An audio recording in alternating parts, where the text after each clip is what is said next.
You can manage a crisis in a boardroom, write complex algorithms, and navigate high-stakes negotiations without breaking a sweat. But you send a casual text message to someone you're dating, and an hour passes with no reply. Your pulse accelerates, your chest tightens, and your mind immediately spirals into worst-case scenarios. This reaction is often dismissed as being needy or overdramatic. In reality, your body is executing an involuntary neurobiological threat response.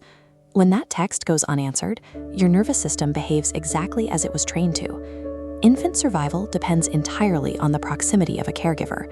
Evolutionary pressure hardwired the human attachment system to treat social disconnection as a total collapse of physical safety. When you find yourself agonizing over 3 bouncing typing dots that suddenly disappear, you are experiencing an infant survival script executing in a modern adult context. The psychologist John Bowlby mapped how these early interactions shape what he called internal working models.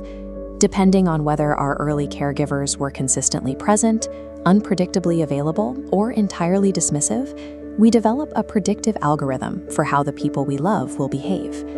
By adulthood, these algorithms act as subconscious filters.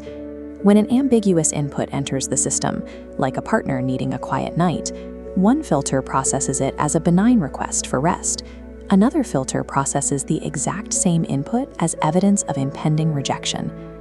To understand why a slow text back triggers a panic attack, or why emotional intimacy feels suffocating, we have to map the 4 adult attachment styles, examine the neurobiology driving them, and look at the clinical protocols required to rewire those threat responses. Identifying the specific cognitive model operating beneath your awareness is the necessary first step to understanding your own relational logic. Researchers organize these internal models on a coordinate plane based on 2 variables: how much we trust others, our avoidance level, and how we view our worthiness to be loved, our anxiety level. In the top left quadrant, marked by low anxiety and avoidance, we find secure attachment. This baseline develops when a child receives consistent, responsive care. The developing nervous system learns a reliable pattern. When I express a need, someone responds. This hardwires an association between love, physical safety, and emotional predictability.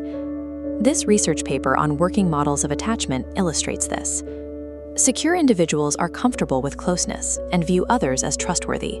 When faced with an ambiguous event, like a partner's silence, they utilize cognitive explanations that minimize the negative impact, giving the benefit of the doubt. Secure attachment is defined by the ability to view conflict as a shared problem to solve. It does not trigger a survival alarm.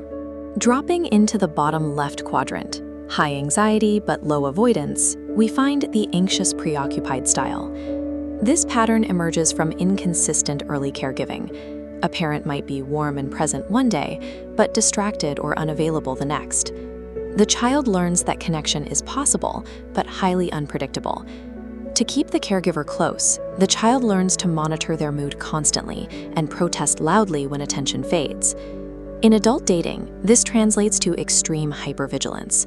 It drives rapid emotional investment in a new partner, followed by exhaustive, hours-long analysis of their text messages, decoding every shift in tone for signs of withdrawal.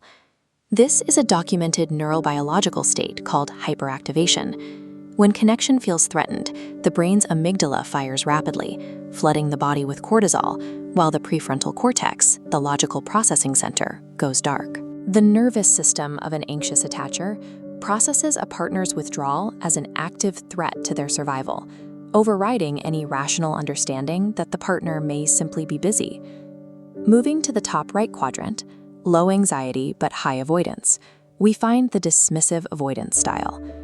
This algorithm is written in environments where a child's emotional needs were routinely met with discomfort or outright dismissal. The child learns that asking for comfort yields nothing. Over time, they adapt by concluding that connection is unreliable and self-reliance is the only secure option. The resulting neurological defense is called deactivation. Rather than spiking into a panic, the nervous system actively walls off the emotional processing centers to maintain a flat, safe equilibrium. This data table tracking emotional responses to relationship stress shows the avoidant group scoring distinctly low on distress and high on emotional suppression. When a partner demands intimacy, the dismissive-avoidant perceives it as overwhelming engulfment. Their biological imperative is to pull away to regain stability. This emotional distance is a deeply ingrained defensive strategy built to prevent reliance on a world that proved itself untrustworthy long ago. The final, bottom right quadrant houses the fearful-avoidant, or disorganized style. Rooted in early trauma, this creates an exhausting internal push-pull, craving intimacy to feel safe, while simultaneously fearing that vulnerability will lead to pain. While fearful avoidance is rare, the collision between the two primary insecure styles is extremely common. It creates a phenomenon known as the Anxious-Avoidant Trap. Anxious and avoidant individuals are magnetically drawn to one another, creating a brutal feedback loop. When the anxious partner senses distance, their hyperactivated nervous system drives them to pursue. They text, call, and demand clarity. The avoidant partner's nervous system registers this pursuit as engulfment. To regulate their own anxiety, the avoidant partner pulls back and deactivates. This withdrawal instantly triggers the anxious partner's deepest fear of abandonment, causing them to pursue even harder. The harder they chase, the faster the other runs. Both partners are experiencing urgent physiological threat responses. These biological defense mechanisms interface with one another to create a perfectly self-sustaining cycle of panic and retreat. The clinical reality of this research offers a clear path out. Attachment algorithms are highly plastic. An insecure working model is not a permanent life sentence. Psychologists track a state called earned security. This describes an individual who grew up with the inconsistent or dismissive conditions that create an insecure attachment, but who ultimately achieves the relational outcomes and neural pathways of a secure attacher. You cannot think your way into a secure attachment in isolation. Neuroplasticity in this domain requires corrective relational experiences to systematically rewrite the brain's threat detection system. These experiences are forged gradually. They occur by establishing a long-term dynamic with a securely attached partner whose consistent availability proves the old algorithm wrong. They are also cultivated in clinical settings, where a trained therapist acts as a reliable, makeshift secure base. Repeated exposure to predictable emotional safety physically alters the synapses in the brain, writing over the old predictions of abandonment with a new expectation of support. Earning security in daily life starts the moment you intercept the automatic response. When a trigger occurs, the goal is to shift from executing a physiological reaction to consciously observing it. Because the amygdala is flooding the body with stress hormones, you cannot logic your way out of the initial panic. You have to employ somatic interventions, like extended exhales or physical grounding techniques, to manually deactivate the alarm system and bring the prefrontal cortex back online. Once the physical panic subsides, you apply reality testing. This means explicitly separating the raw, objective facts of a situation from the catastrophic narratives your brain is actively inventing to protect you. This restructuring is nonlinear. The true measure of progress is not that you stop feeling anxiety when a text goes unanswered.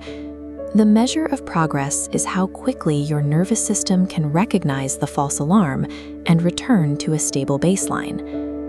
Experiencing attachment anxiety doesn't mean you are broken. It simply means you are in the active, rigorous process of learning a new cognitive algorithm for human connection.